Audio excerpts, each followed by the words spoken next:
펴십시오. 11페이지에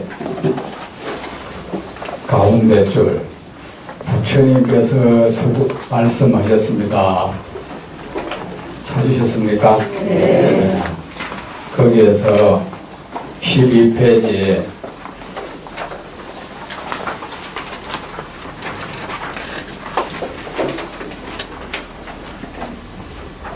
제일 밑에서 셋째 줄 갖춘 중생이 그 세계에 태어난다.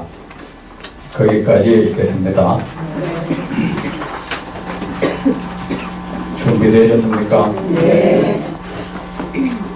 부처님께서 말씀하셨습니다. 보정이여 보살에게 있어서 부처의 세계는 바로 모든 중생이 다 까닭이 무엇인가. 보살은 요할 중생을 따라서 부처의 세계에 나아가며 길 끊어야 할 중생을 따라서 부처의 세계에 나아간다. 모든 중생이 어떻게 해야 부처의 지혜에 드는지에 따라서 부처의 세계에 나아가며 모든 중생이 어떻게 해야 보살의 마음과 행을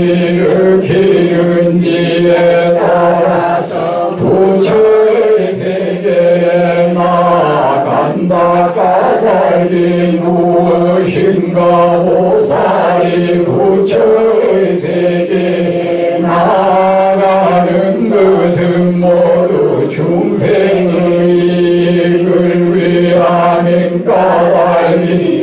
예를 들면 어떤 사람이 빈 땅에 궁실을 지으려고 하면 뜻대로 쉽게 되지만 허공에 지으려고 하면 아무리 애를 써도 되지 않는 것과 같다. 보살도 이와 같아서 중생의 성취를 위하여 부처의 세계에 나아가려고 한다. 부처의 세계에 나아가고자 하는 사람은 허공에 궁실을 짓는 것처럼 하면 함이 된다. 보적이여 알아야 한다. 올곧은 마음이 부처의 세계이니 보살이 성불할 때 아첨하지 않은 중생이 그 세계에 태어난다. 깊은 마음이 부처의 세계이니 보살이 성불할 때 공덕을 다 갖춘 중생이 그 세계에 태어난다. 깨달음을 구하는 마음이 부처의 세계이니 보살이 성불할 때 보살행을 닦은 중생이 그 세계에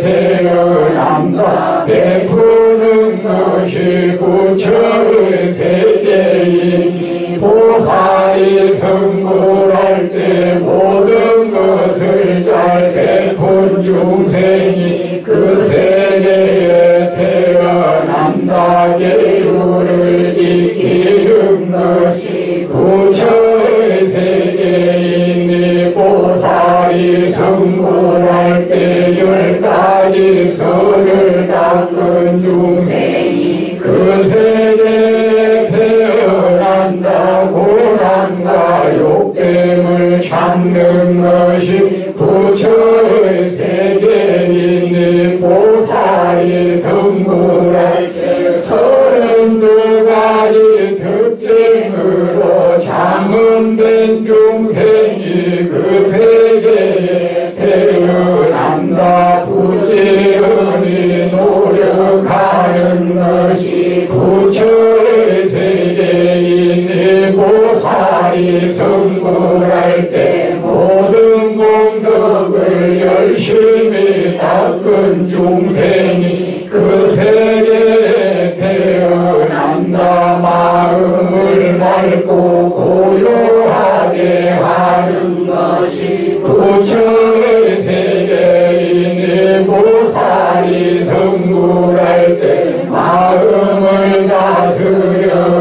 태어난 중생이 그 세계에 태어난다. 지혜가 부처의 세계에 보살이 성불할 때 마음을 올바르게 평정한 중생이 그 세계에 태어난다. 네 가지 한량 없는 마음이 부처의 세계에 있고 보살이 성불할 때 중생에 대한 한량 없는 자애심과 연민심과 희열심과 평등심을 갖춘 중생이 그 세계에 태어난다.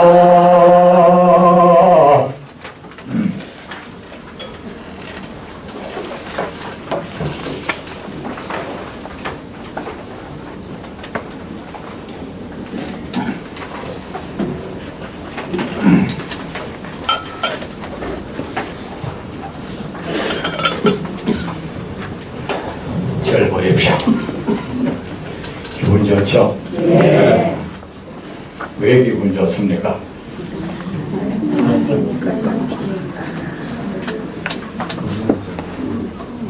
스님을 봐서 기분 좋습니다. 그리고 부처님 가르침을 들어서 기분 좋습니다. 네. 맞죠? 네. 사람은 말입니다. 어쨌든 칭찬을 잘해야 돼. 사람이 하는 일 중에 제일 선한 일이 뭔지 아십니까? 그 사람 길을 살려주는 거예요. 의욕을 북돋아주고 제일 안 좋은 게 사람 기 죽이는 거예요.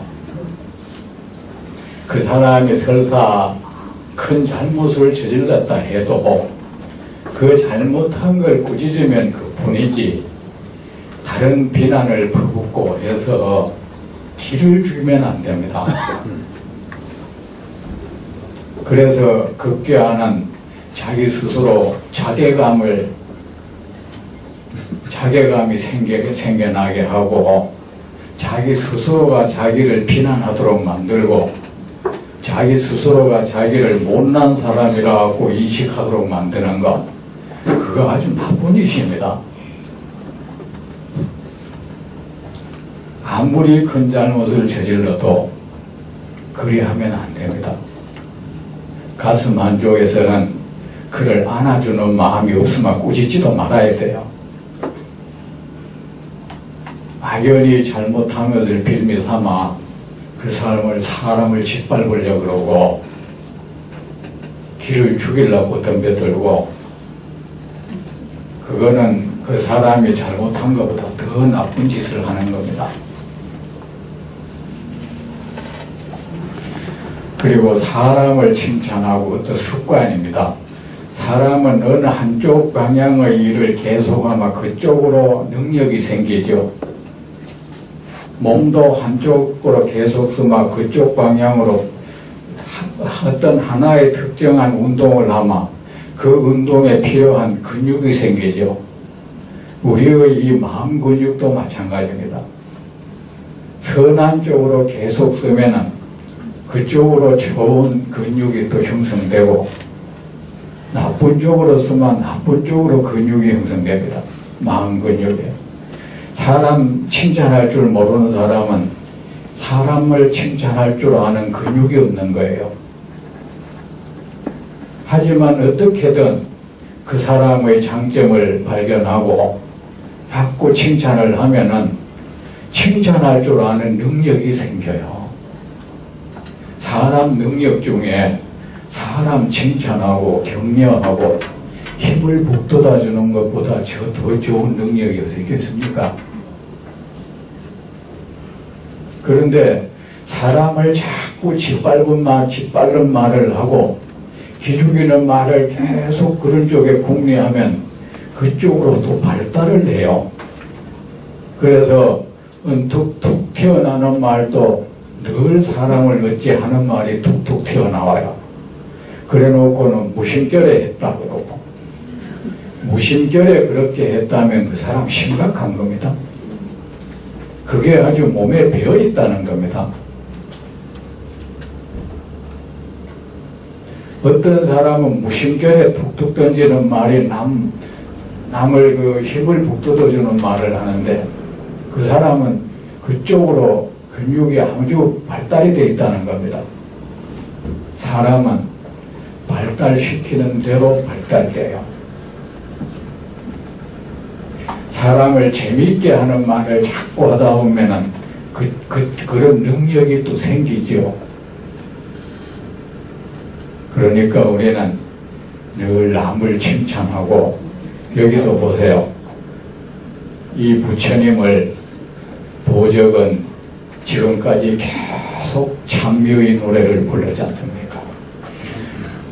우리는 경전을 봐도 자신의 삶을 되돌아보지 않으면, 그리해서 그 경전의 말씀을 자신의 삶으로 승화시키는 노력을 하지 않으면 그는 아무리 경을 봐도 이익이 없다 그랬습니다. 결국은 부처님의 이 많은 말씀은 우리에게 우리의 삶을 거룩하게 만들어 주려고 저속하지 않도록 고통을 불러들이지 않는 삶, 평온과 기쁨을 불러들이는 삶, 나에게도 이롭고 남에게도 이롭게 하는 그런 삶을 살 수 있도록 그런 사람으로 변화시켜 주기 위해서 설법을 하는 겁니다. 교화라고 하지 않습니까? 교화라는 게 뭡니까? 가르쳐서 좋게 변화시킨다는 말이잖아요. 좋은 쪽으로. 우리는 부처님이 이 좋은 말씀을 들으면 우리의 삶이 늘 향상되고 더 복되게 승화되어야 하는 겁니다. 좋지 못한 능력은 사라지고 나에게도 괴로움을 안기고 남에게도 괴로움을 안기는 그런 법은 서서히 사라져가고 나에게도 기쁨을 주고 남에게도 기쁨을 주는 그런 능력을 자꾸 배양해야 하는 겁니다. 능력은 내가 배양하려고 노력해야 배양되는 겁니다. 몸의 근육이 그러듯이 우리의 마음 근육도 우리가 일부러 발달시켜야 합니다.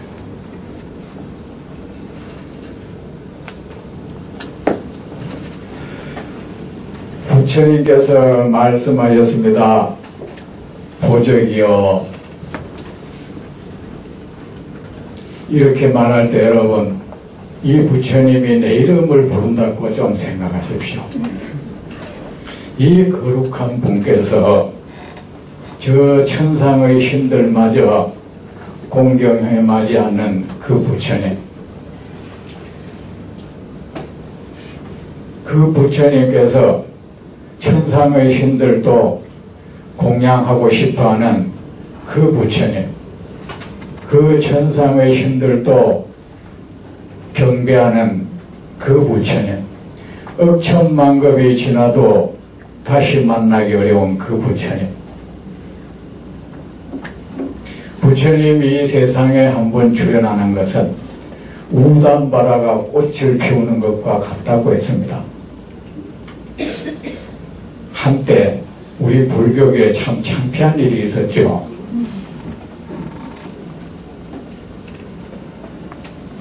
무슨 불상 얼굴에 뭐가 곤충 알이 썼는데 그걸 우담막 꽃이 있다고 온 난리를 부리고 거기에 성기순례를 가고 돈을 갖다 바치고, 여러분 저는 정말 부끄러웠습니다. 여기 사회에는 우리 불교만 있는 게 아니고 다른 외도도 많은데 그 외도들이 얼마나 비웃었을까. 저 봐라, 저 불교 믿는 사람들은 저렇다.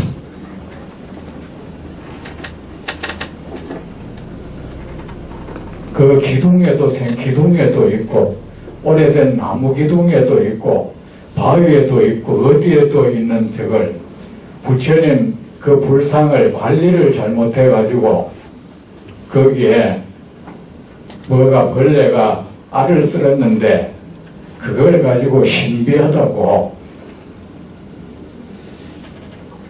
저 난리를 부리는 거 봐. 불교 믿으면 저렇게 사람이 몽매해진다. 그러지 않았을까 싶어요. 여러분, 우담바라라는 것은 원래 저겁니다. 무화과. 무화과가 그 꽃이 안 피는 거잖아. 그래서 우담바라 그 꽃이 핀다는 것은 아주 불가사의한 일을 그렇게 비유를 해서 얘기하는 겁니다. 정말로 뭐 3천만에 피는 꽃이 어디 있겠습니까? 3천년 만에 그만 안 핀다는 소리예요.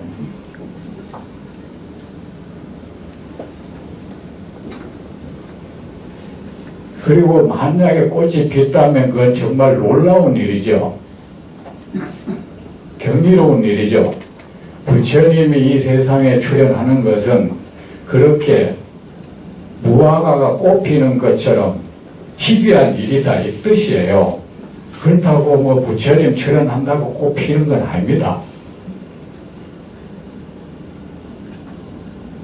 우리가 불법을 배우는 것은 무엇이 이치에 맞고 안 맞는지를 알기 위해서입니다. 무지에서 벗어나기 위해서입니다. 그 무지에서 안 벗어나면 우리는 사악한 뜻을 품은 사람에게 늘 도구가 되지요.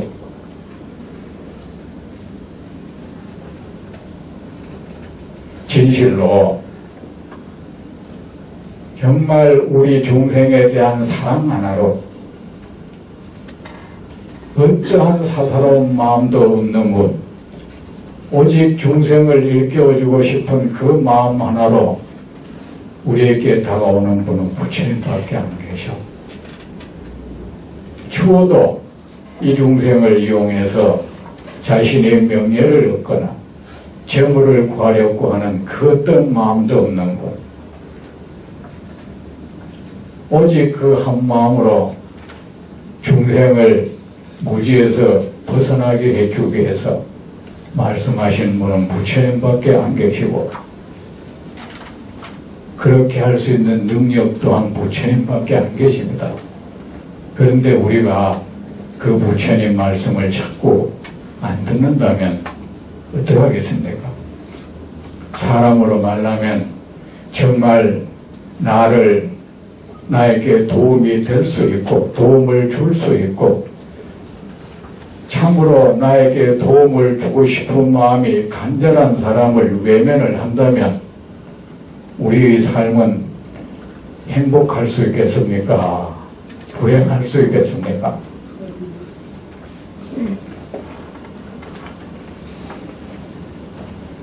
그런 사람의 말은 외면하고 다른 어떤 삿된 사사로운 욕망을 가진 사람이 달콤한 말로서 나에게 한다고 해서 그 사람 말을 졸졸 따라다니면 그건 불쌍한 사람이 됐죠. 그렇죠. 자, 부처님께서 이 훌륭한 부처님, 이 세상에 다시 만나기 어려운 이 부처님, 능력자, 아무도 갖지 못한 지혜를 가지셨고 능력을 가지신 분, 우리를 정말 우리에게 큰 이익을 안길 수 있는 분이 우리에게 큰 이익을 안기고자 하는 그 마음, 순수한 마음 하나로 그분이 지금 우리 이름을 불러주십니다. 나에게 다가와서 부처님과 눈을 마주쳐 보세요. 가슴 벅차죠. 그리고 자애로운 음성으로 내 이름을 불러줍니다. 장차 나를 깨우쳐주기 위해서, 나를 저 공덕이 충만한 세계로 안내해주기 위해서, 길을 알려주기 위해서, 나를 한량없는 고통으로부터 벗어나게 해주기 위해서, 나에게 한량없는 평온과 환희의 세계로 안내해주기 위해서, 그 길로 이끌어주기 위해서, 내 눈을 열어주기 위해서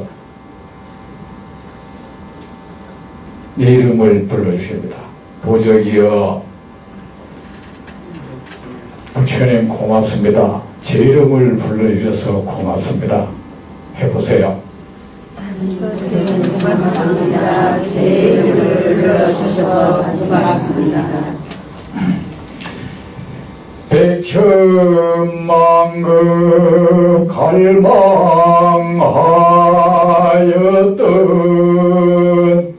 따라하세요. 백천만급 갈망하였던 보배로운 부처님의 가르침,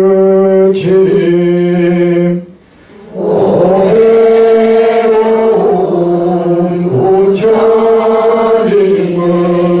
가르침, 오늘 여기에서 만나니, 오늘 여기에서 만나니, 기쁘게 그지없네, 기쁘게 그지없네,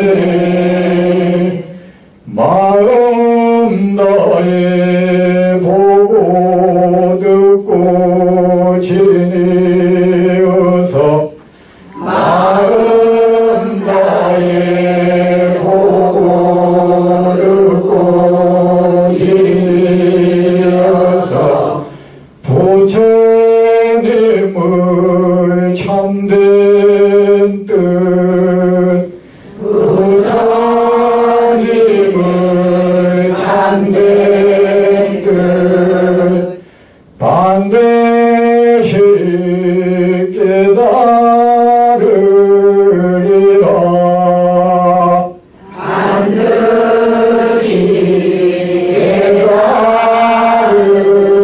깨달으리라. 여러분, 마음 아무것도 그려져 있지 않는 백지가 되었습니까? 네. 여러분의 그 마음 항아리 완전히 비워졌습니까?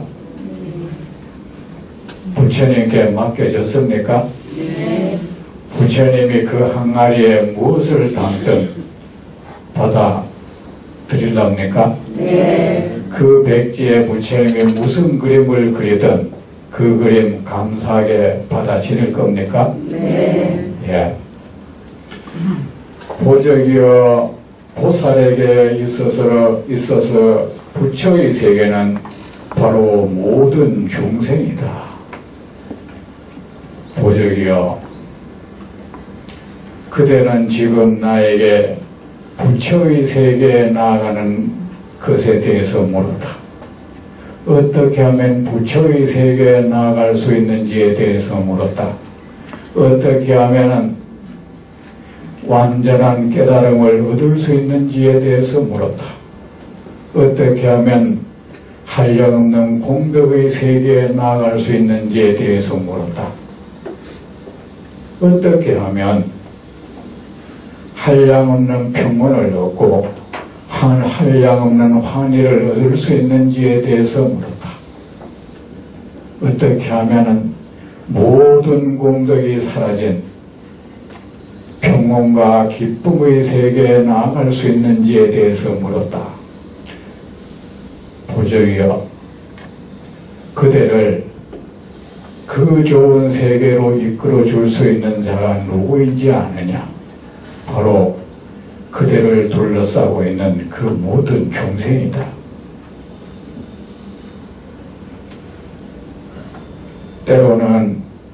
그대와 손을 잡고 춤을 추고 때로는 그대와 싸움을 하고 때로는 그대에게 기쁨을 주고 때로는 그대에게 아픔을 주는 그 중생, 때로는 그대의 이익을 위해서 노력하고 때로는 그대를 해치기 위해서 노력하는 그 중생, 때로는 그대를 돕고 때로는 그대를 향해서 창금을 들고 덤벼드는 그 중생, 때로는 그대의 하는 일을 성공으로 이끌어주고 때로는 그대를 파탄에 몰아넣는 그 중생, 때로는 그대가 증오하기도 하고 때로는 그대가 좋아하기도 하는 그 중생,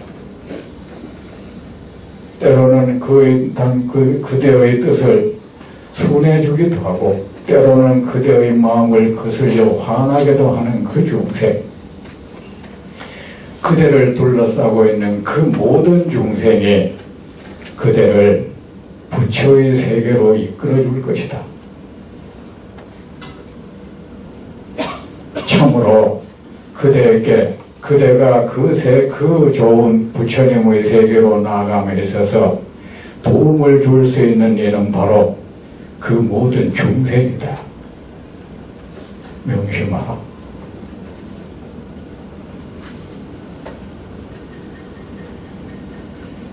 누구에게 도움을 청하려고 하지 마라. 그대를 그 길로 가는 데 있어서 도움이 되는 사람을 찾아다니지 마라. 그대를 둘러싸고 있다. 그 도움을 줄 수 있는 사람, 그대를 그 세계로 이끌어 줄 수 있는 사람은 이 세상에 한량없이 많다. 그들을 우리는 중생이라고 한다. 때로는 그대가 공경하기도 하고 때로는 그대가 업신여기기도 하지.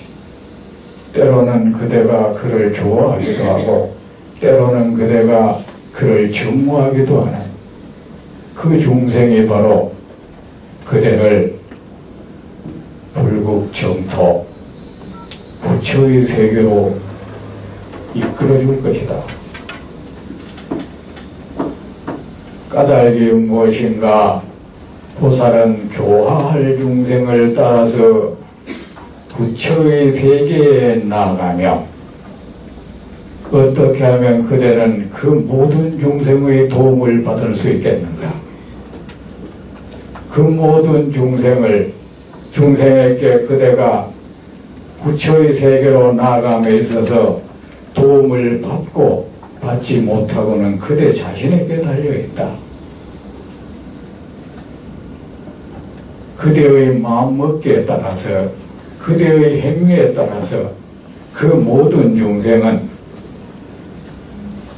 삼세의 모든 부처가 되어서 그대를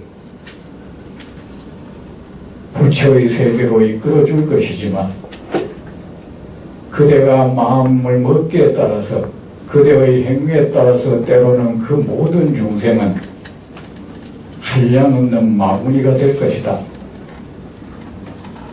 그거는 오직 그대에게 달려있다. 그럼 어떻게 할 것이냐?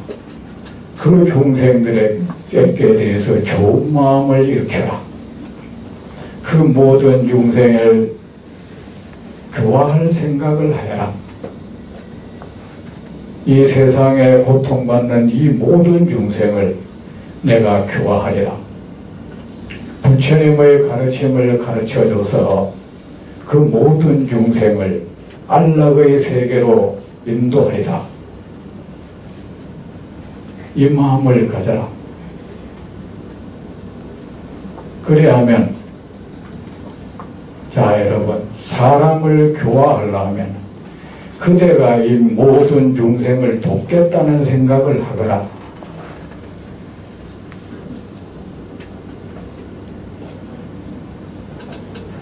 자, 우리가 사람을 돕기 위해서는 어떻게 해야 됩니까? 도울 능력이 있어야 될 거 아닙니까? 능력이 없는 사람은 돕고 싶어도 못 돕죠. 그런데 우리가 이 모든 중생을 내가 중생에게 부처님의 가르침을 얘기해줘서 이 모든 중생이 고통에서 벗어나게 하리라. 그랬으면 그렇게 할 능력을 길러야 되지 않겠습니까? 그 능력 기르기 위해서 어떻게 해야 됩니까? 열심히 자기 자신도 부처님의 이 가르침을 열심히 배우고 익히고 따라야겠죠. 내가 이 무수한 중생을 교화할 목적으로, 이 무수한 중생을 교화할 능력을 가질 목적으로 나는 부처님 법을 가르침을 공부했다. 그렇게 공부한 것, 거기에서 생긴 그 공덕의 혜택을 누가 먼저 입겠느냐?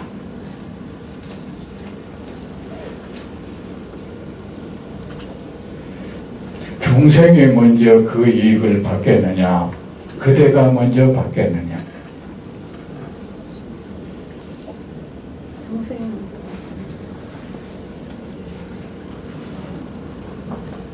교화할 중생을 따라서 부처의 세계에 나아가며 길들여야 할 중생을 따라서 부처의 세계에 나아간다. 여러분, 야생마를 길들여 놓으면 뭐가 되죠? 천리마가 되죠. 무르고 무른 그 무쇠를 잘 담금질 해놓으면 어떻게 되죠? 천하제일금이 되죠. 중생을 길들이면 뭐가 됩니까? 부처가 됩니다. 이 번뇌를 길들이면 지혜가 됩니다.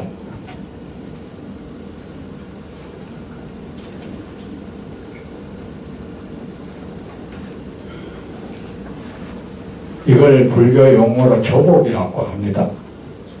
내가 조복을 이렇게 풀이했습니다. 길들인다는 말로. 우리가 조복한다 그러잖아요.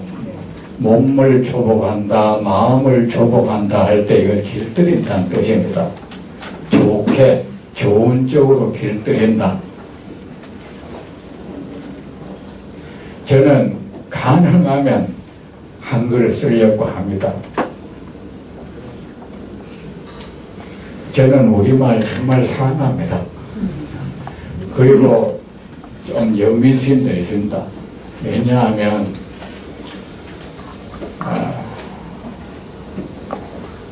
우리 한글은 다른 나라 이 지구상에 있는 다른 민족이 쓰는 그 문자에 비해서 참 역사가 너무 짧아요. 600년이 긴 것까지면 문자의 역사 600년은 정말 일천한 겁니다. 사람으로 말하면 이제 뭐 한 5살, 6살쯤 되는 거예요. 어리다 보니까 어떻습니까? 다른데 침탈당하기도 쉽고 침범받기도 쉬워요. 손상당하기도 쉬워요. 그래서 저는 우리 한글은 보호해야 된다고 생각합니다. 그래서 제가 될 수 있으면 한글 표현하려고 굉장히 노력합니다. 길들여야, 그러면 중생을 길들여서 부처가 되게 하려고 하면 그 또한 내가 먼저 능력을 가져야겠죠. 그 능력을 기르기 위해서 어떻게 해야 됩니까? 무엇이든지 우리가 좋은 일을 하려 하면 먼저 내가 능력을 길러야 되잖아. 그죠? 네. 그 능력이 길러지면 그 능력을 일단은 나를 좋게 하죠. 여러분, 우리가 사실은 남을 돕는다는 거 못 돕습니다. 궁극적으로 나를 도울 뿐이야.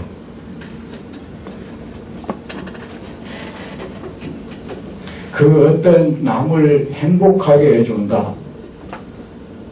궁극적으로 그는 자신을 행복하게 하고 있는 거예요.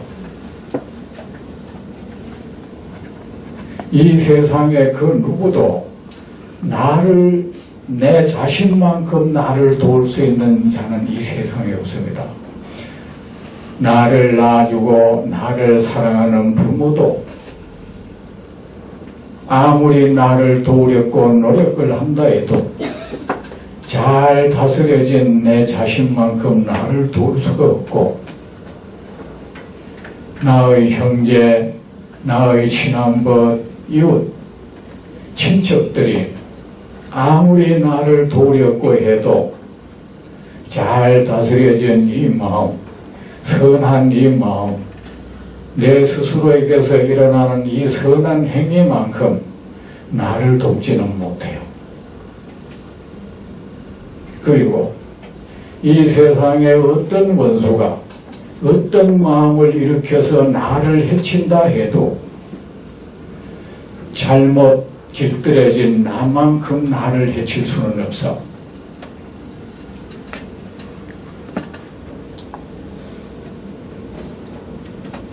제 말이 맞습니까? 네. 이게 제 말이 아니고 부처님 말입니다. 제가 하는 말은 전부 부처님 말씀이에요. 부처님이 3000년 전에 계셔가 다행입니다. 지금 이 다른 말로 하면 이 표절했다고 또 하면 못하네요. 근데 부처님 말은 제가 아무리 표절해도 부처님 뭐 소송 안 해요. 당신의 말을 표절하면 더 좋아하시는 것 같아요. 자, 여러분, 어떤 부처님의 말씀은 늘 우리에게 사유거리가 됩니다. 자, 이 앞에서 이런 말씀을 했습니다.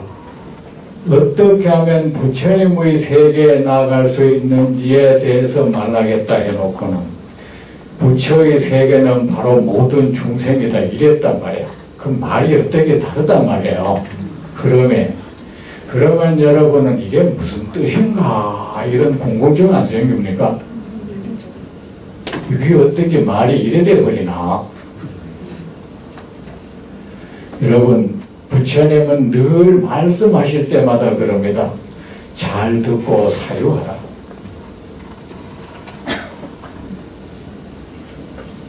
심지어는 부처님은 당신이 하신 말씀까지 듣고 물러나서는 반드시 내가 한 말에 대해서 사유하라. 그 말의 뜻이 무엇인지, 그 말이 뜻이 무엇을 지향하는 것인지, 또 내가 한 말이 옳은지, 합당한지, 합당하지 않은지에 대해서도 사유하라 했습니다. 이렇게 말씀한 것은 이 세상에 부처님밖에 없어. 사람들은 모두 자기 나름대로 옳다 싶어서 자기의 생각의 범주 안에서는 어쨌든 거기 최상이거든. 그죠? 그래 말하면 어쨌든 내 생각은 옳은 것이고 틀림없으니까 따르라 합니다. 하는데 그 누구도 부처님처럼 내가 한 말도 물러나서 그 말이 내 말이 옳고 그른지에 대해서 잘 사유하라. 그래서 옳다고 여겨지면 따를 것이고 그렇다고 여겨지면 다시 와서 내게 물어라. 그렇다고 무턱대고 비난하지는 말라.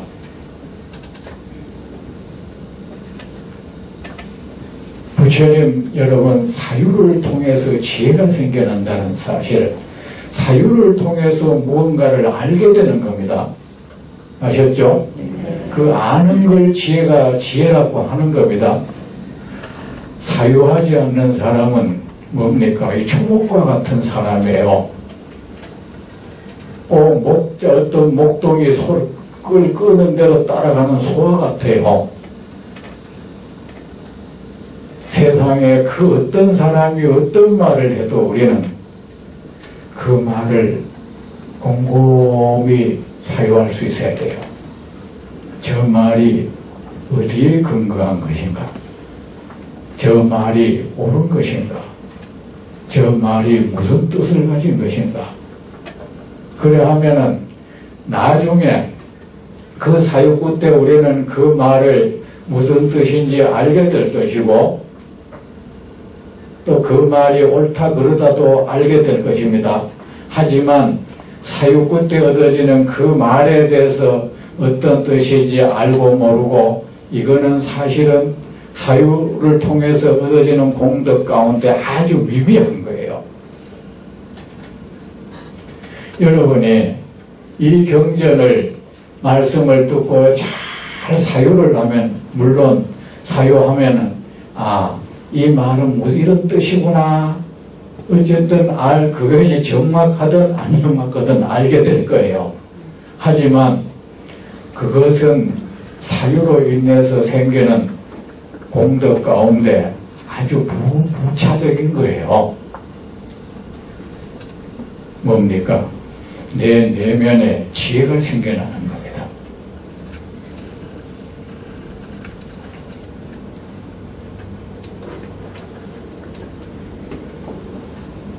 내 의식이 초롱초롱해져 가는 겁니다.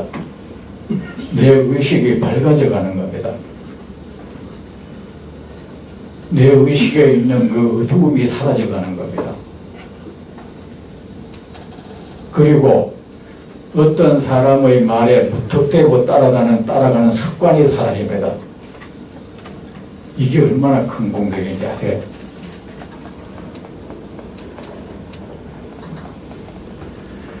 부처님의 깨달음도 사유의 산물입니다.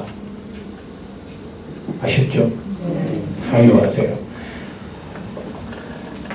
교화할 중생을 따라서 부처의 세계에 나아가며 이럴 때도 어떻게 해서 이렇게 될까?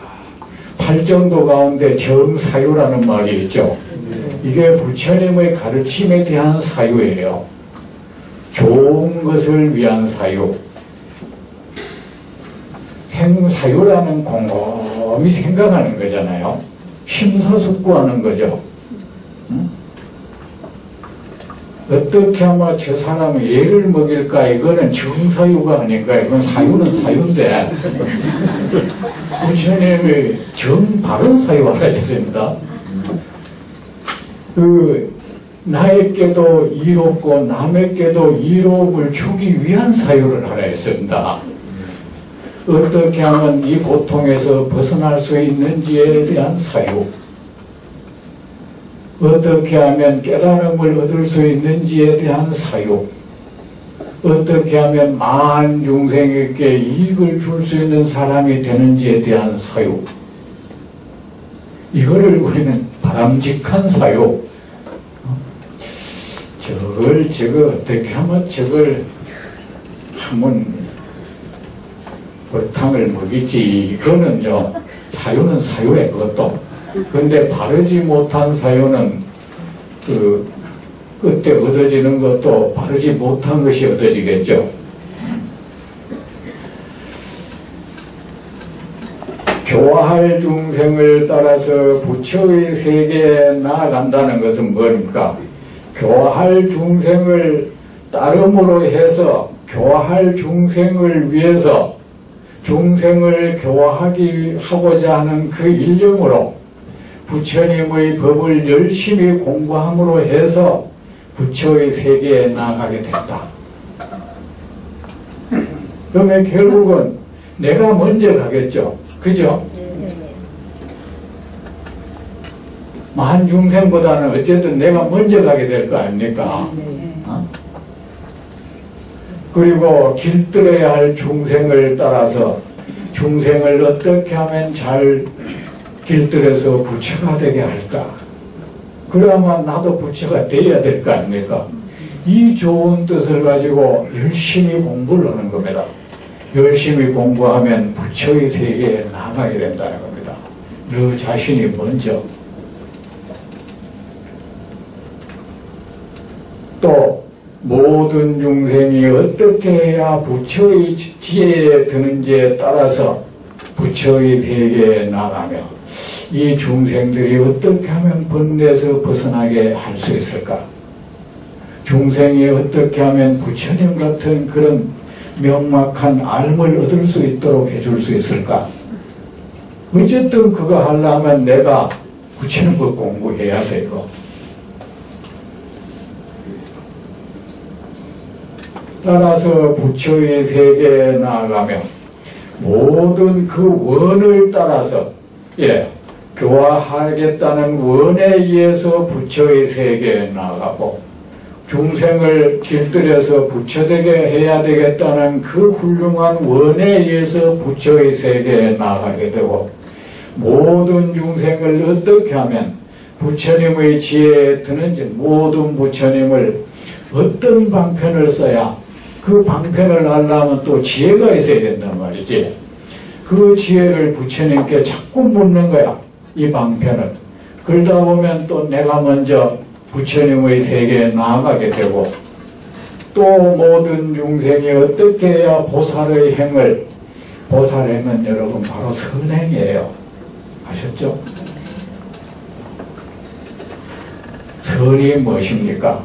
나에게도 이롭고 나에게도 이로운 것, 나에게도 기쁨을 주고 남에게도 기쁨을 주는 것,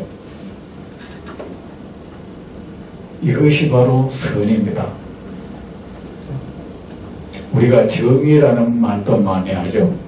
정의도 결국은 사람을 위해서 있는 겁니다.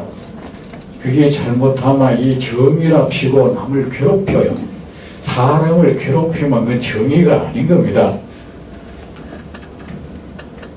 여러분, 바른 말 많이 하죠. 그 바른 말 가지고 사람 참 상처 많이 주죠. 사람을 상처 주는 것은 바른 말 아니에요. 그냥 못된 말이에요.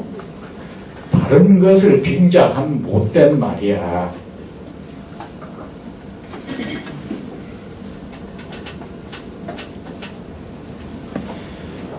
보살의 마음과 행을 일으켜 어떻게 하면 중생의 보살 마음의 선한 마음을 가지게 해줄 수 있을까? 어떻게 하면 중생이 보살의 삶을 살 수 있도록 해줄 수 있을까?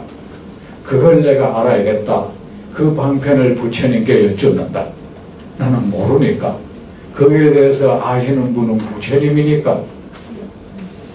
여러분, 부처님 법을 공부하면요, 이 세상 살아가는 지혜도 생깁니다.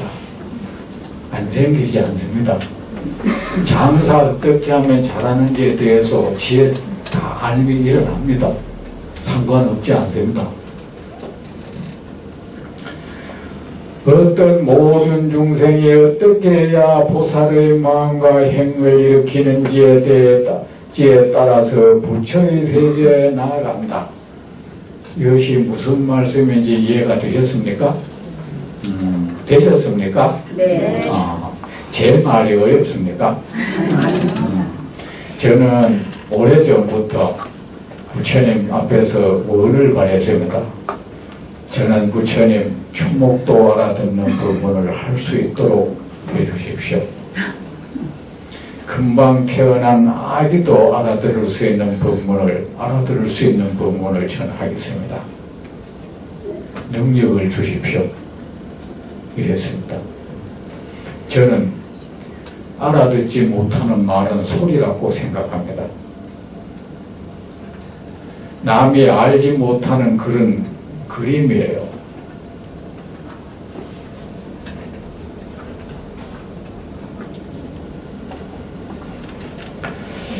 까닭이 무엇인가? 보살이 부처의 세계에 나아가는 것은 모두 중생의 이익을 위한 까닭이다.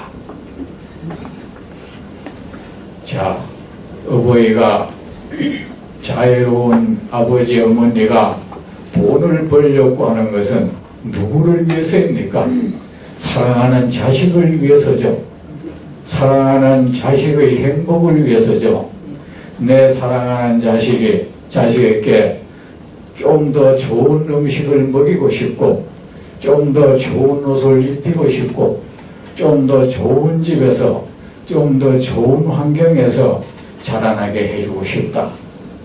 그게 또 일종의 이타심이에요. 그것은 말입니다. 그 갸륵한 마음이 부모로 하여금 모든 고난을 견디게 하는 힘을 만들어주는 겁니다.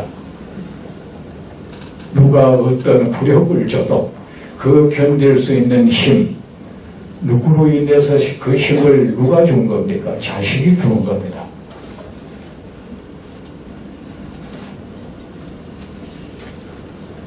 보살도 이와 같은 것입니다. 보살이 부처의 세계에 나아가는 것은 모두 중생의 이익을 위함인 까닭이다. 이 모든 중생의 이익을 위해서 부처님, 이 보살은 이것을 자비라고 합니다. 이 마음을 자비라고 합니다. 여러분, 이거 명심하세요. 조금 더 가서 얘기합시다. 예를 들면 어떤 사람이 빈 땅에 궁실을 지으려고 하면 뜻대로 쉽게 되지만 여기서 궁실은 바로 부처님 세계입니다.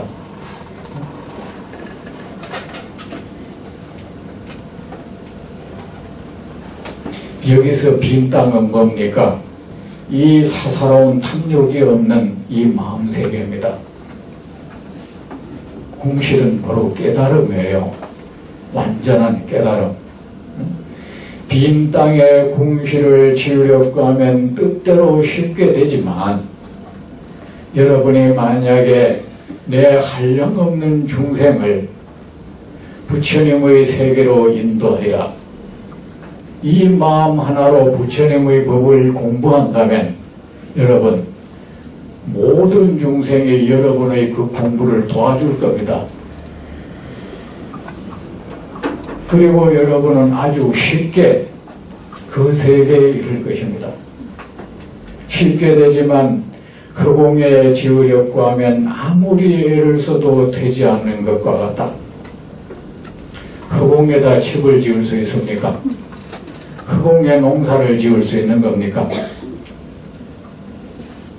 부처의 세계에 나아가고자 하는 사람은 허공에 궁실을 짓는 것처럼 하면 아니 된다. 혹시 여러분은 부처님 법을 공부하는 게 우리는 여러분의 내면은 여러분 자신이 알 겁니다. 한량없는 중생에 대한 사랑에서 출발한 겁니까? 나도 이렇게 지금 이 모진 세상에서 온갖 고초를 겪으면서 살고 있다. 나 하나로서 여기서 그치도록 해야겠다. 이 무수한 중생은 다시는 이런 삶을 반복하지 않도록 해야겠다.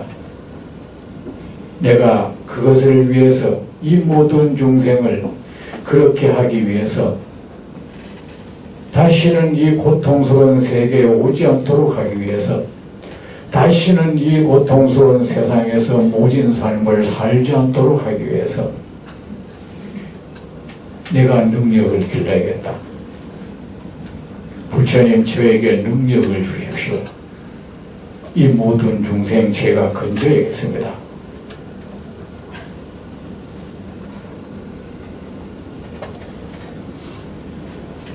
이 마음에서 출발한 겁니까? 출발하지 않았다면 여러분은 아직 농사로 말라면 아직 밭대기도 장만 안 한 거야.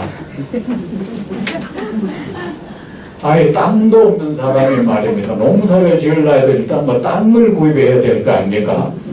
땅도 없는 사람이 말입니다. 농사 짓는 방법을 흔히 꿰뚫고 있다. 그거는 부질없는 지식이에요. 그리고 뭐 내가 이런 좋은 집을 짓겠다. 땅도 하나 없는 사람이 그 뭡니까? 아무리 농사 지을 그 집을 지을 수 있는 기술을 가졌다 해도 그 기술은 아무짝에도 소용이 없는 기술이에요. 허공에 뭐 못질할 수 있겠습니까? 다만 이 사람이 한번 풍작을 맛볼 것입니다. 궁시래를 지어서 살 수는 있을 겁니다. 언제? 꿈속에서. 맨날 거기에 대한 염원을 가지면 어떤 환각 상태에서 그런 경험 할 수 있을 겁니다. 염원이 하도 간절해가지고. 그렇지만 그거는 제정신 돌아오면 없을 거 없는 겁니다.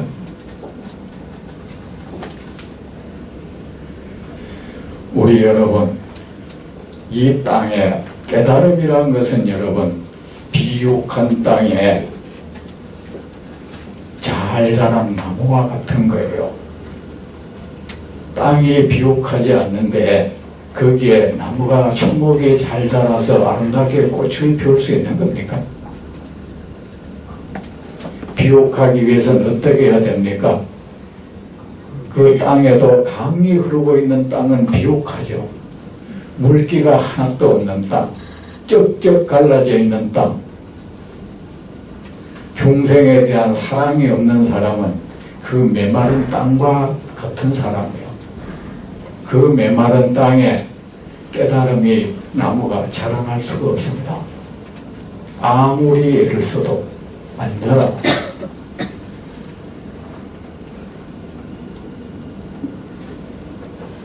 많은 사람은 욕망만 믿고 아직 토대도 마련되어 있지 않은 사람이 많습니다. 여러분, 자비심 기르세요. 그게 안 되니까 어떻게 되는지 아십니까? 제가 이 수행문 현장에서 살고 있지 않습니까? 그게 없으면 어떻게 됩니까? 막연히 내가 남다른 사람이 되고 싶다. 남보다 조금 더 우월 고상한 사람이 되고 싶다. 처음부터 어떤 경쟁심 이런 걸로 시작해 놓이 조금 됐다 아마 일단 가진 게 우월감이 생겨나. 그때부터 남을 내려보기 시작해. 이게 얼마나 천박한 모습인지 아세요? 그래가 기껏 해봐야 쭈그리고 앉아가지고 뭘 맛봤다 이러면서 그걸 미천으로 사람을 발밑으로 보기 시작해. 눈알로 보기 시작해. 그 사람 정신질환자예요.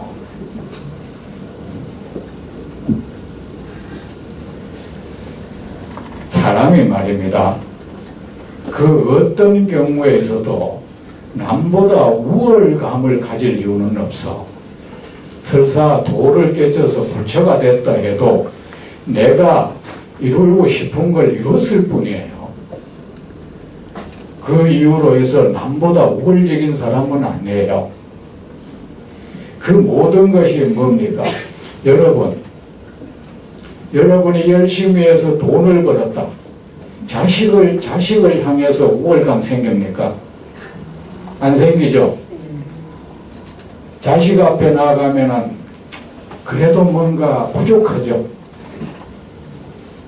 내 남편, 내 아내를 향해서 우월감 생깁니까? 난 돈 많은 사람이 하고 그 사람을 내 알을 밑으로 봅니까? 또 여러분이 공부를 많이 했다 칩시다. 공부를 많이 했다는 이유로 자식에 대해서 여러분 우월감 가집니까? 왜 그랬겠습니까? 공부 동기가 여러분은 자식을 위해서 시작됐거든. 우월감을 가졌다는 이 자체가 이미 이기심으로 했다는 증거예요. 그렇지만 거기에서 벗어나서 남에 대해서는 우월감이 생기죠. 맞죠? 자만심도 생기고. 왜 그렇게? 내가 처음부터 난 저 사람을 위해서 하지 않았거든. 그리고 그 우월감은 아주 천박한 생각입니다. 저속한 생각입니다. 그래가지고 자기 공부 수준을 논한다. 그 사람 공부 수준은 형편없는 거예요. 설사 쭈그리고 앉아가지고 8만급을 견딜 수 있다 해도 그 사람은 저속한 사람이에요. 명심하세요.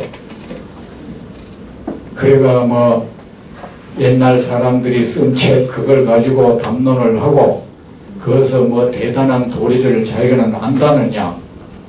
그거 다 희론입니다. 부처님을 희론이라 그래. 자신에게도 남에게도 아무 이익이 없는 담론이에요.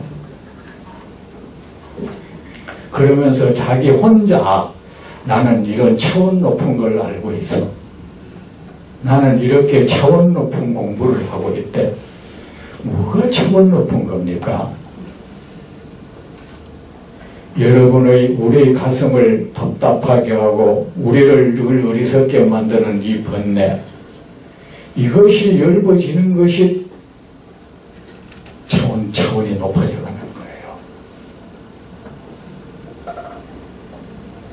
공부 제대로 하십시오. 제대로 안 하면 사람이 정말 선신이 비웃는 사람이 돼요. 선신이 비웃고 삼세 모든 부처님이 딱하게 여기는 사람이 돼요. 제가 왜 저러나?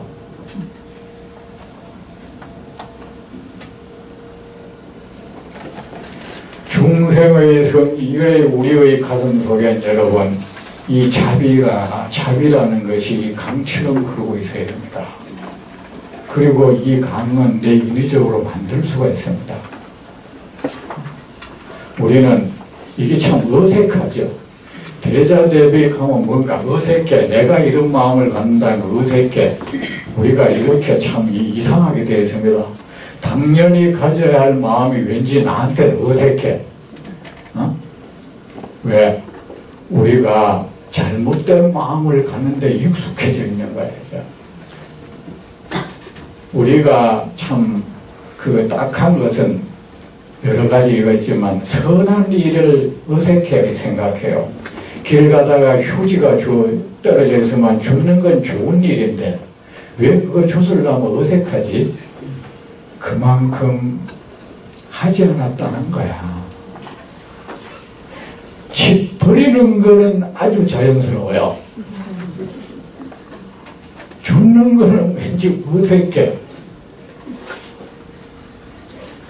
우리가 이렇게 악업이 아주 몸에 빌대로 배어 있는 겁니다. 무심코 하는 행위는 늘 남에게 아픔을 주고, 여러분이 무심코 하는 행위가 남에게 기쁨 주는 얘기 잘 없죠. 그 무심코 하는 건 뭡니까? 베이고 베인 것이 튀어나가는 거예요.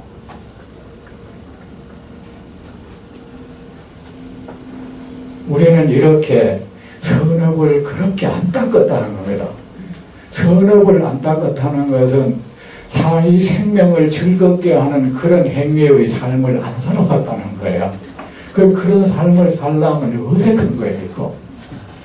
따로 마음을 일으켜야 되고, 하지만 이거 여러분 따로 마음을 일으켜서 해야 됩니다. 자연스럽게 안 됩니다. 허공에 궁시를 짓는 것처럼 하면 아니 됩니다. 보적이여 알아야 한다. 올곧은 마음이 붙자. 이런 대자비심 만 중생을 내가 이 부처님의 세계로 인도하겠다는 그런 큰 자비심을 가져라. 그 자비심을 가졌을 때 그대는 뭡니까? 이제서 그 세계에 나아갈 수 있는 토대가 마련된 것이다. 됐습니까? 네. 그런 마음을 가졌으면 이제 구체적으로 또 그 위에 또 마음이 필요합니다. 보적이여 알아야 한다. 올곧은 마음이 부처의 세계이니 보살이 성불할 때 아첨하지 않는 주 아는 중생이 그 세계에 태어난다.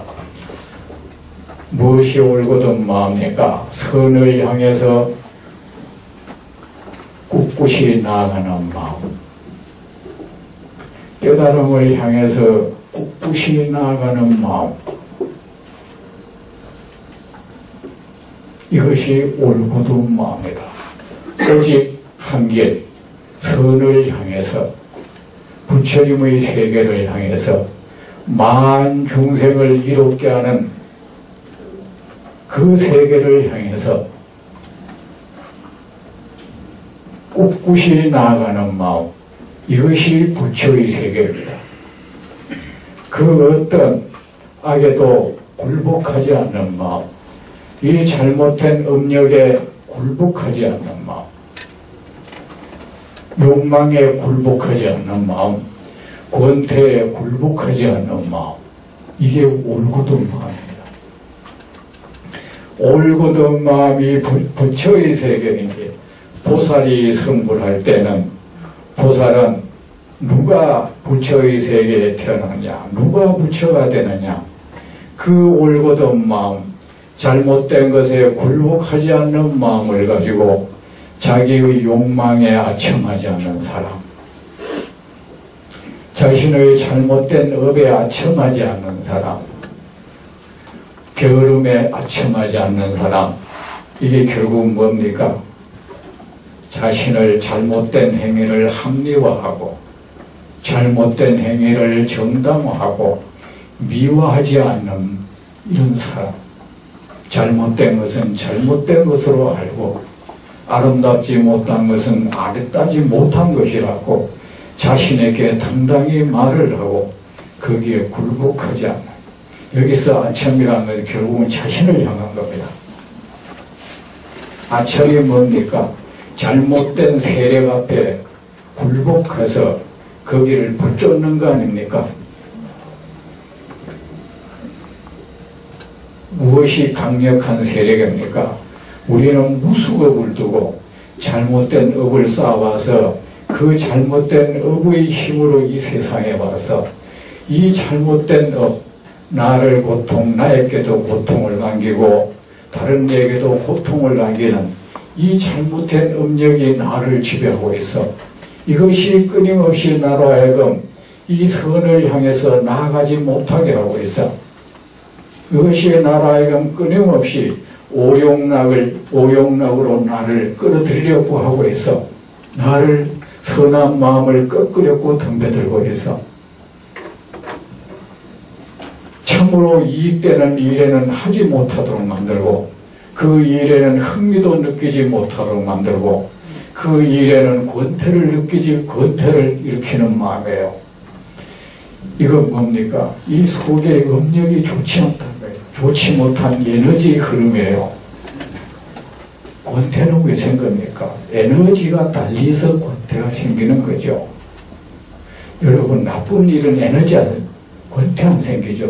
왜? 그쪽엔 에너지가 왕성하거든. 경전 이런 공부에는 권태가 잘 생겨. 왜? 이쪽 하려는 에너지가 별로 강력하지 않아. 보살님은 아니라고 딱 흔든다. 보살 맞는가 봐. 무심결에 흔들었거든. 무심결에 하는 거는 정말인 거예요.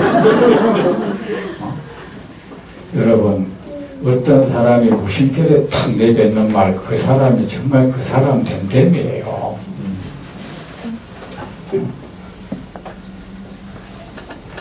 저 뿌리 깊이 배겨있는 그의 습관이에요. 그거 못 고쳐. 고치기 정말 힘든 거예요.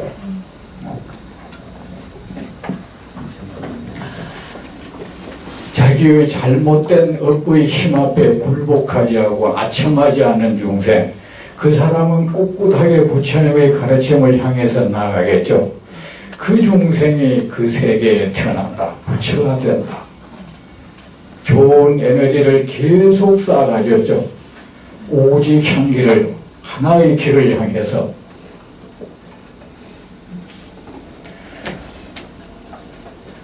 깊은 마음이 부처의 세계이니 보살이 성불할 때 공덕을 다 갖춘 중생이 그 세계에 태어난다.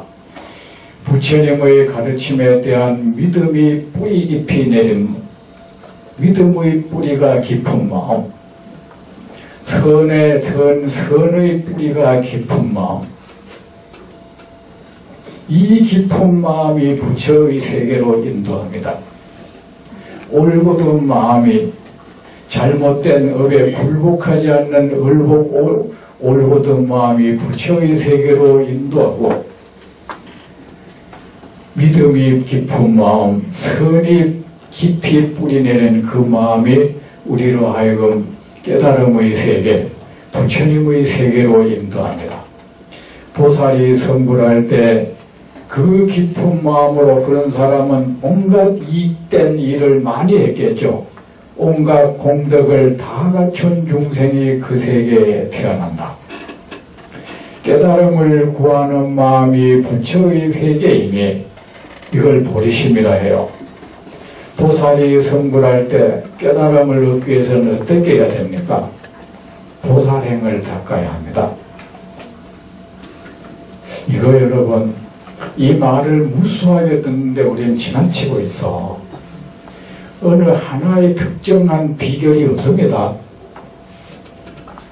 뭐 나란히 외우면 된다. 뭘 하면 된다. 그냥 앉아가 참선 많이 하면 된다. 아니에요. 내가 참선, 좌선을 부정하는 것이 아니고 그거는 여러 깨달음을 얻기 위해서 닦아야 되는 여러 가지 것 중에 하나야.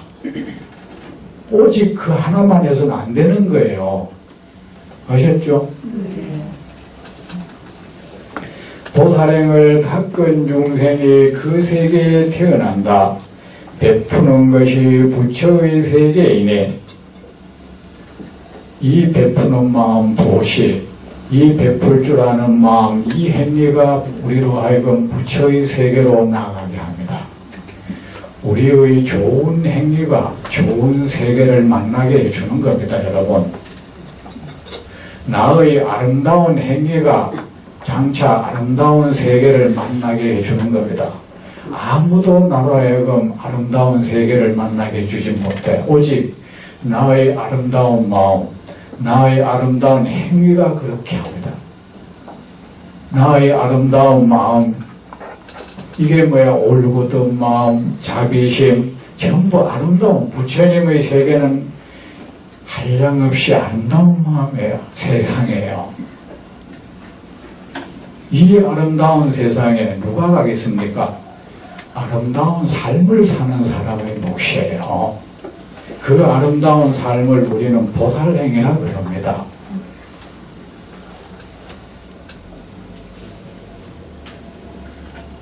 건강한 몸을 가지려면 건강한 삶을 살아야죠. 그렇지 않습니까? 몸에 좋은 음식을 먹고 몸에 좋은 약을 먹어야죠. 난잡하게 행동하고 운동도 안 하고 나쁜 음식은 찾아가면서 먹으면서 건강하기를 바라면 됩니까? 안 되죠. 이런 겁니다. 계율을 지키는 것이 부처의 세계이니 보살이 성불할 때 10가지 선을 닦은 중생이 그 세계에 태어난다. 계율은 뭡니까? 여기서는 더 적극적으로 말한 겁니다. 선을 행하는 것이 계를 지키는 것입니다. 뭐를 안 한다, 뭐를 안 한다가 아니라 선 중에 10가지 선, 10선 아시죠? 이 선은 무엇입니까? 나에게도 기쁘고 남에게도 기쁨을 주는 행위, 나에게도 이롭고 남에게도 이로운 행위, 그것을 선이라고 합니다. 그것을 행하는 것이 참으로 계율을 잘 지키는 겁니다. 고난과 욕됨을 참는 것이 부처의 세계이니, 자, 우리는 어떻겠습니까? 가만히 있으면 괜찮은데 달리면 어떻게 되죠? 바람의 저항을 느끼죠. 우리는 좋은 곳을 향해서 나아가면 반드시 어떤 고난을 만나게 되겠습니다. 그걸 우리는 마군이라고 그래요. 마장이라고 그래요. 그런데 그 마장이 원래 있었던 건 아니고 공부를 어떻게 잘 살아보려 하면은 그 마장이 생겨요. 그게 왜 생기느냐? 우리가 좋은 선을 향해서 나아가지 않을 때는 내 자체가 이미 마군의 무리가 돼 있었던 거야. 그래서 그 마군을 못 느끼는 거예요. 나에게 어려움을 주는 게 뭡니까? 나의 오래된 나의 삶의 습관이야. 이게 마군이에요. 나로 하여금 끊임없이 어려움을 제공합니다. 권태도 계속 오도록 만들고, 이때까지 늘 나쁜 사람하고 어울리다가 어떻게 잘 살아보려면 이때까지 계속 어울린 그 사람들이 문제가 되죠. 그 사람들 내가 만들어 놨잖아.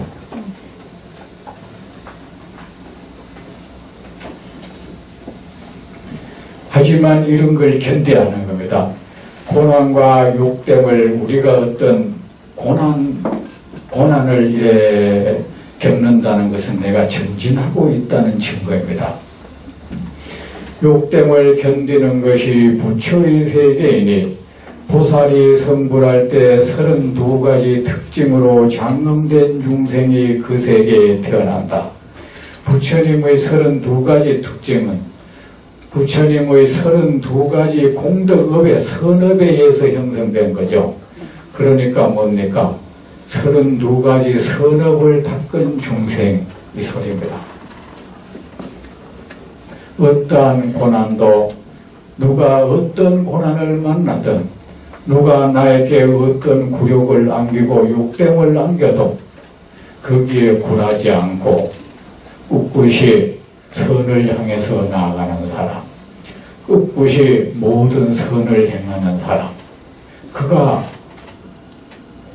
필경에는 부처님의 세계를 만납니다.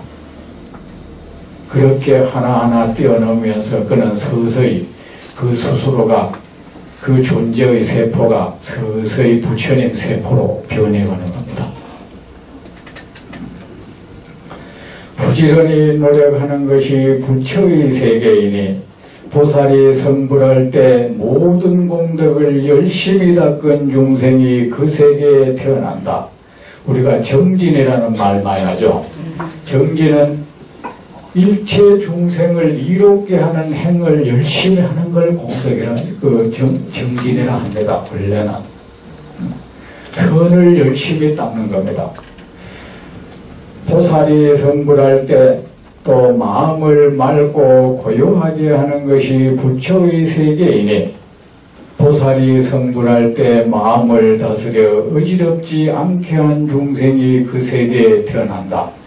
이거 보통 우리가 말하는 선정 닦는다는 겁니다. 여러분, 선정, 왜 내가 이렇게 이 경에서는 이렇게 말씀해놨나 하면 사람들이 이 선정을 잘못 이해하고 잘못 닦고 있거든. 여러분, 참된 삼매를, 참으로 삼매를 잘 닦는 것은 이 삶 속에서 마음의 이 탐욕을 잘 다스리고 분노를 잘 다스리고 이 옳지 못한 마음, 저속한 마음, 이런 마음을 잘 다스리는 것이 진정한 선정 수행이에요. 이 보통 사람은 그렇게 하지 않고 어떻게 하는지 아십니까? 사실이에요. 일시적으로 현재 마땅치 못한 것과 하고 이별을 하는 거야. 어떤 특정의 공간 안에서, 특정의 시간 안에서 사실은 그걸 피해가는 거야. 그거하고 관계 안 맺는 거야. 하고는 편안하다 하는 거야. 그 편안함, 거기서 일어서면 산산조각나. 그것은 올바른 선정이 아닙니다.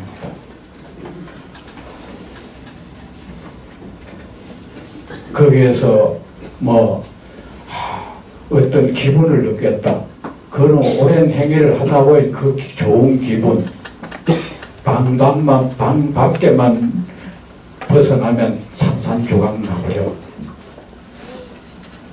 그거 잘못된 수행입니다. 내가 주지가 돼가 요새 제가 선언 많죠. 제가 선언 내 선방하는 거 공부하는 게 사실 동기가 그래. 일단 스님 흉내내고 싶은 욕구가 있어. 두 번째는 그거 가면 특별한 게 있나 싶어. 근데 제가 선자들 모두가 자기들끼리 하는 얘기를 내가 묘조감 있을 때 와서 들어보니까 그 저끼리 오잖아요. 때로는 마루에 앉아가 하는 얘기 방에서 들어보니까 가관도 안 해. 그래가 저거는 안 하는 것만 못하다. 저거 지금 자기 스스로가 정신병자 돼가는 거야. 그래가 내가 흩어버렸어요. 내가 직접 잘 지도할 여건이 안 되면 안 해야겠다. 큰일 나겠구나. 그런 와중에 제각기 그 가슴에 자부심이 아주 똘똘 뭉쳤어.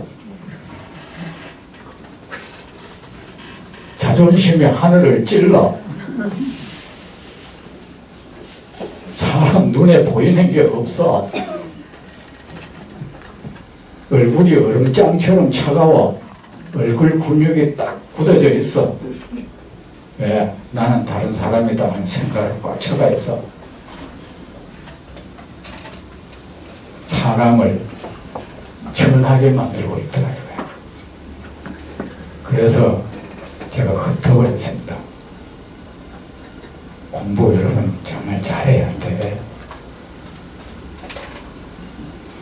지혜가 부처의 세계인이 보살이 그의 삶 속에서 여러분 이 마음을 남을 미워하는 마음, 남 업신여기 있는 마음, 탐욕심, 분노 이런 걸 제어하는 이 생활 속에서 하는 게 굉장히 중요합니다. 다리 아프도록 앉아가지고 그 상태에서 어떤 기분을 자꾸 맛보려 하지 말라고. 그래가지고 내가 없는 경계를 맛봤다. 내가 어깨는 잡아 벗어나면 당장 내가 생기는데 하나 되는 것을 느꼈다. 하나 되어 벗어나면 다 쪼개지는데 정말 부질없는 거예요. 거기서 더 나아가가지고 어떤 사람은 또 영가가 보이더라네. 당신은 왜 봅니까? 영가 봐서 어쩌겠다는 건데 별소리를 다 하고 있어. 정수리로 막 온갖 것이 빠져나가더라네. 또 뱀이 막 나가더라네. 그 업이 나갔다 이거야. 아이고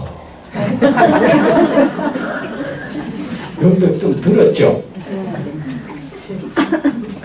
그 사람이 지금 환각 상태에 갔던 거예요.